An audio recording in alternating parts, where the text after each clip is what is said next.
ग्रंथ में लिखा है कि घर में कितना भी बड़ा वास्तु दोष क्यों नहीं है, धूप दान करने से, धूप दान का मतलब है आरती से पहले धूप घुमाई जाती है। जैसे आरती होती है ना, उसी प्रकार से एक धूप भी आती है घुमाने के लिए। ग्रंथ में उसकी बहुत बड़ी महिमा का वर्णन किया है। लिखा है धूप दानस्य महात्म्यम दीपस्तामपि केशव यत फलम लभते मर्त्यः तन्मे ब्रूहि यथार्थता। घर में दिया जलाया जाता है और घर में धूप घुमाई जाती है। इसकी जितनी बड़ाई की जाए उतनी कम है। क्या सुंदर सुंदर बातें कही गई हैं। धूप से मंत्र सिद्धि हो जाती है। धूप जलाने से कोई भी आपने मंत्र किन्हीं से सुना है, उस मंत्र को सिद्ध करने के लिए धूप जलाई जाती है। धूप की बड़ी महिमा है। कपूर जलाया जाता है धूप के संग, उससे वाक सिद्धि हो जाती है। मुंह से जो बोल दिया जाए वह सत्य हो जाता है। तो जो ये धूप की जो बात कही जा रही है, इसमें काफी बातें लिखने के लायक भी हो जाएंगी, समझने के लायक भी हो जाएंगी। श्री भगवान वाचा, स्वयं भगवान कह रहे हैं। क्या लिखा है? श्री भगवान वाचा, यानी भगवान बोले खुद धूप के लिए। क्या? शृणु पुत्र प्रवक्ष्यामि धूपदानस्यात् फलम् दीपदास महात्म्यम मम प्रीतिकरः परम। दिया जलाने से, धूप देने से जितनी मुझे प्रसन्नता होती है, भगवान कहते हैं मैं शब्दों में उसको वर्णित नहीं कर सकता। स्वयं भगवान कहते हैं कि उस घर में देव विराजते हैं, और जहाँ देव विराजते हैं वहाँ कोई दोष ही नहीं रहता।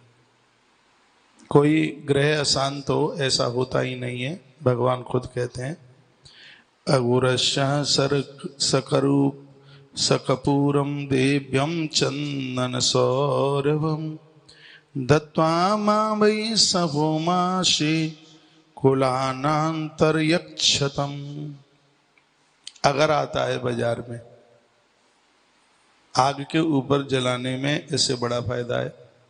भूत प्रेत लाए बलाए कुछ टिक नहीं सकता। कपूर, घर में तुतले बच्चे हैं, उनके हाथों से आग के ऊपर कपूर जलवाया जाए, धूप में मिला करके, थोड़ा उसमें सफ़ेद चंदन भी डाला जाए। दत्ता माँ बई सहो माँ से पूरा महीना करें, कुलानांतर यक्षतम, पूरा कुल तर जाएगा, पितृदोष समाप्त हो जाएगा, पुरखे तृप्त हो जाएंगे, ऐसा लिखा है। कृष्णा गुरु समिथेनम धूपेन च ममालयम धूपयेद वैष्णव यस्तु समुक्तो नरकार्णवात। वैष्णव लोगों के लिए धूप बहुत बड़ा यज्ञ है। धूप देने से, घर में धूप जलाने से व्यक्ति को कभी भी नरक का मुंह नहीं देखना पड़ता, ऐसा लिखा है। माहेशम गुगुलीयस्तु आज युक्तः शर्कराम धूपम ददाति यावत मातश्चाक्षा प्रदयाति गूगलः लोहवानः शेषाणि अरिष्टानि च धूपितः कामान्नाना विधास्येभिः अगरु संप्रक्षति देहे गेहे पुनातस्य। ये मेरे मतलब की बात आ गई। शरीर में हो कोई पीड़ा, देहे गेहे शब्द लिखा है, शरीर में हो किसी भी प्रकार की पीड़ा, और घर में हो किसी भी प्रकार की अशांति, तो दोनों को समाप्त करने के लिए ये धूप बहुत बड़ी ताकत है। घर के कलेशों को समाप्त करने के लिए ये बहुत बड़ी ताकत है। धूप बनाने में 10 चीज़ों को प्रयोग में लिया जाता है, इसलिए इसको दशांग धूप कहते हैं। वो आप लिख सकते हैं, आपको नहीं ये बात मिलेगी नहीं। और हमने तो बहुत बार कहा है, जब आपको लगता है कि कौशिक महाराज का प्रवचन सुनना है, तो एक डायरी अपनी पॉकेट में एक कलम के साथ आप जरूर लिखें, जरूर रखें। ये धूप के दशांग प्रकार हैं। 10 चीजों की धूप बनाई जाती है। सुन लें क्या क्या है। और जब ये श्लोक बोल करके बात कही जाए तो लगता है कि बात बिल्कुल प्रमाणित है। लिखा जाते पुष्प मथैलाचम गुगुल हरितकी कूटः सर्जरश्चैव गुडशैलाक्षडस्तथा नखयुक्तानि चैतानि दशांगो धूपोच्यते। ये धूप के 10 अंग हैं, 10 चीजों से धूप बनती है। लिख लें, एक है जाति पुष्प। ये बाजार में जो बिकाऊ जो चीजें हैं तो कुछ भी नहीं है, ऐसे ही पत्ता पुत्ता है।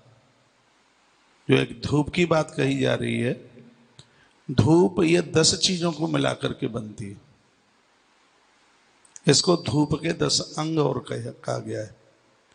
और ये मैं कोई कंपटीशन तो नहीं करता हूं। हाँ, बात बड़े डंके की चोट प्रमाणित और बड़े वजन के साथ मैं कहता हूं।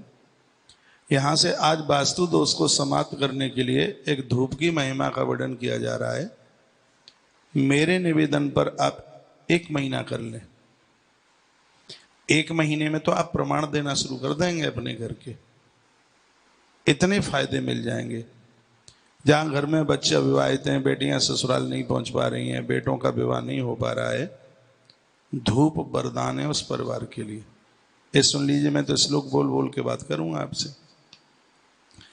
घर में कोई जीवात्मा परेशान है, रात रात भर वो रोती रहती है जीवात्मा, भूत प्रेत बनकर परिवार के लोगों को दर्शन दिखाई देते हैं, चीखते हैं, कहते हैं हम कष्ट में हैं, हम परेशानी में हैं, उसके लिए धूप वरदान है। जिस घर में किसी की अकाल मृत्यु हो गई है, छोटी आयु में जिनकी मृत्यु हो गई है, कोई जलकर, बिजली के करंट से, दीवार गिर के, छत गिर के, ऐसी किसी न किसी प्रकार से उनकी ये इस तरीके से मृत्यु हुई है, उनके लिए धूप एक किसी वरदान से कम नहीं है। यह पूरी बातें मैं श्लोक के साथ में कही गई हैं।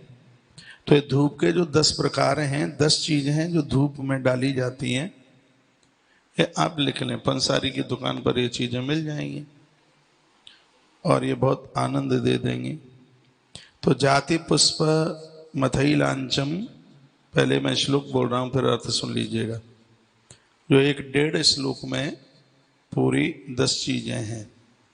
जाति पुष्प मथैलांच गुंगुलश्य हरितकी कूटः सर्जरस्यैव गुडशैलाक्षडस्तथा नखयुक्तानि चैतानि दशांगो धूपोच्यते। ये 10 अंग हैं धूप के। क्या क्या है इसमें? सबसे पहले जाति पुष्प, पंसारी की दुकान पर खूब मिलता है, हमने खरीदा है इसलिए हमें पता है,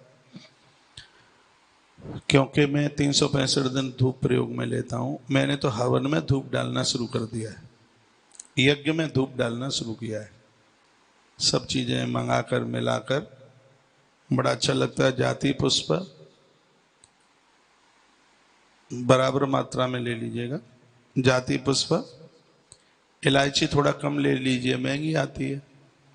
याद रखिएगा, इलायची छिलके के सहित डलती है। इलायची गुगुल, गुगुल ऐसी होती है बिल्कुल गोंद की तरह। और मैं क्या बोलूं, गूगल की स्थिति होती है, पहले जो मोटर के ऊपर जो पटा चढ़ाया जाता था, वो पटा उतरे नहीं तो उसमें एक चीज का प्रयोग किया जाता, मेरे ध्यान से उतर रहा है।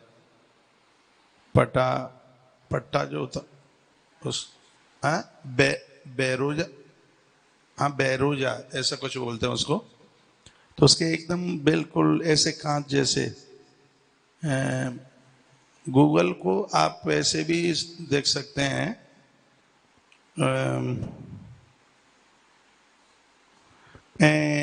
गीला अंदर का गूदा बेलपत्र का, बेलपत्र का जो गूदा है, गूगल भी बिल्कुल आप उसको गोंद की तरह ही बिल्कुल एकदम दिखने में लगता है। तो ये गूगल, तो अभी मैं इन सब की महिमा आपको बताऊंगा, निवेदन करूंगा इनके कितने प्रभाव हैं। गूगल एक है हरित की, सब चीजें पंसारी पर मिल जाती हैं। गिनती आप जरूर करना, कहीं कम न रह जाए। पूरा 10 वर्णन है इस श्लोक में। हरित की, अगली चीज है कूठ, KUTH, KOOTH, कूठ,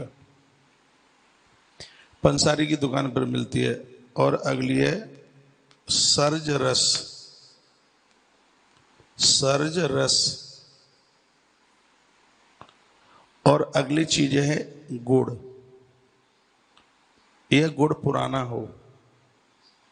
आजकल तो एक दूसरा भी गुड़ आता है जिसकी कतरियां दिखाई देती हैं, चमक मारता है, तो पुराना वाला गुड़। और अगली चीज है सैल, पंसारी की चीजें मिलती है। और है एक अक्षड़, अक्षड़, अक्षड़। और अगली चीज है वज्र नखी, वज्र नखी। ये हो गई 1 2 3 4 5 6 7 8 9 10, 10 हो गई पूरी वज्र नखी के सहित। इससे को कहते हैं दशांग धूप। ये घर के वास्तु दोष को तो समाप्त करती ही है, लेकिन यह घर के पितृ दोष को भी समाप्त कर देती है। परिवार में इस प्रकार से कोई ऐसी मृत्यु हुई है, छोटी उम्र की मृत्यु हुई है, और ऐसे दोषों को घर से दूर करने में धूप एक वरदान के रूप में है।